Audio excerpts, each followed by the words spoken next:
Alright, ladies and gentlemen, welcome back to Raiders Daily. My name is Jackson. I post daily Raiders content. Hit that like button, hit that sub button if you guys enjoy it. So, we're coming a day off. A nice home win against the Houston Texans. I see a lot of Houston Texan disrespect in the comments yesterday. I'm not a big fan of it. Check out that Panthers upset 21-3 against the Buccaneers. It's the NFL. Anybody can win on any given week. And Lovie Smith and Houston, they're building something. All right? So, you're back. We're back, right? A couple of things I noticed as well looking on the outside. Broncos did not look great. I don't think the Chiefs looked great. So, the AFC West, it's still wide open. I'm telling you, man, it is still wide open. The Raiders are projected to win every game for the rest of the season except for the last week against Kansas City. Josh Jacobs is going to be a huge, huge reason for their success. He had 20 carries, 143 yards, and 3 touchdowns, and they all came in the second half. All 3. 2 of them came in the fourth quarter, which was... It was a beautiful display.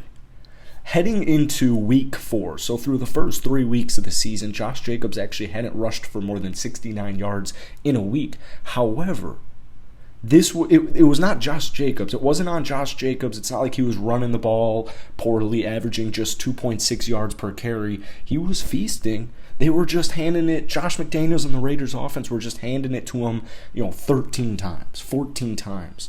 And although I wanted to see that number higher than 20 carries this past Sunday against Houston, we're still headed in the right direction. Because Josh Jacobs is having one of the best seasons of his career, and he's having one of the best couple of weeks of his career. In the last 3 games, okay, first off, he's averaged back-to-back weeks over 7 yards per carry. 3 straight weeks he's had at least 140 rushing yards. But in the last 3 weeks combined, he has rushed 69 times, 440 yards, 6.4 yards per attempt, and 6 rushing touchdowns. This is music to my ears because he was at a very vital piece heading into this regular season.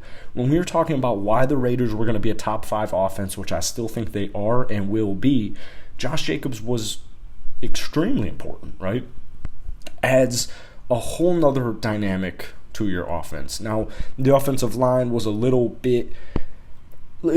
too shaky than what I was anticipating at first. We'll talk about that in just a few minutes, but I think they're headed and have been headed in the right direction. But Josh Jacobs, 8 missed tackles on Sunday. That number is now up to 36, which is number 3 among running backs. So this is a big contract season for Josh. It's beautiful. I am loving seeing this guy just eat. He's absolutely eating because he's finally been given that opportunity to eat. So before we get any further in this video, if you guys enjoy it, hit the like button, hit that sub button. I appreciate all the love you guys have been showing on this channel and not giving up on this team. Hold me accountable, man. They're about to go on a big win streak here. You got New Orleans, you got Jacksonville, you got Indianapolis, who just benched Matt Ryan. I think this is where things get really fun, especially offensively, as we kind of saw there, especially in the second half and in the fourth quarter this past week against Houston. But with Derek Carr, Devontae Adams, and Josh Jacobs, if those big 3 are healthy, you're going to have a nice opportunity to put points on the board as we saw this past week. Now, I still would like a Derek Carr. I feel like it's not necessarily he's had a bad season in any way, shape, or form. 1,520 yards, 9 touchdowns, 0 interceptions. He's got the 7th best QBR in the NFL. However, I still want a breakout offensive game. You know what I'm saying? Now, the Raiders put up 38 this past week. However, keep in mind that last touchdown there, Duron Harmon's pick 6, that was defense. So you still put up over 30 points on offense. But a lot of it didn't happen until the fourth quarter where they scored 21 points. Nonetheless, I still think Derek Carr is playing solid football. He's doing what he needs to do to get wins. It's just up until this week and that Bronco week, the wins just weren't coming down. It was for a multitude of different factors. We could look at so many different pieces to blame, but what's the point of that, right? 21 of 27, 241 yards, and a touchdown. Now, Devontae Adams and Derek Carr's, their connection this past weekend was awesome to see. Devontae Adams finished with 8 receptions and 95 yards.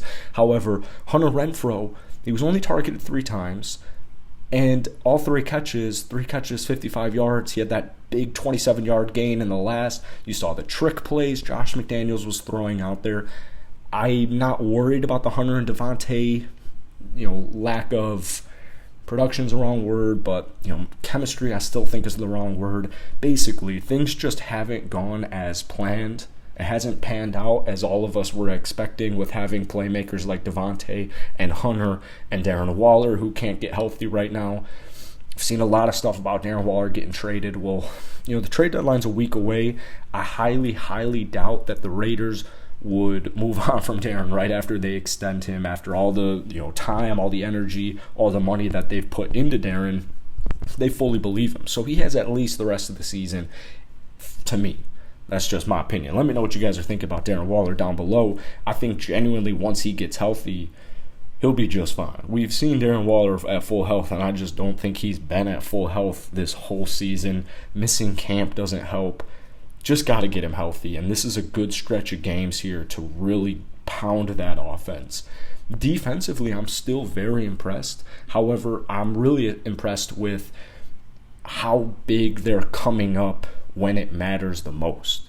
I know that Kansas City Chiefs second half wasn't necessarily perfect. I know this second half against Houston wasn't perfect, but Duron Harmon getting that pick 6, I think not only ignites both the offense and the defense, but it's just getting everybody involved, man. Duron Harmon is an extremely underrated defensive back in his own regard, but you've seen with momentum. Momentum is everything in sports in general. And this is right here where you need to capitalize. Like I said, you have New Orleans. We just saw a huge shootout with the Red Raider, Andy Dalton, and the Arizona Cardinals. Both of these 2 teams have struggled desperately this season, okay? The Raiders, I know things haven't gone as planned. We've also kind of desperately struggled in our own regard. But this right here, this is the week where you get things going, okay? The offensive line, I think, has been steadily improving, specifically Thayer Munford.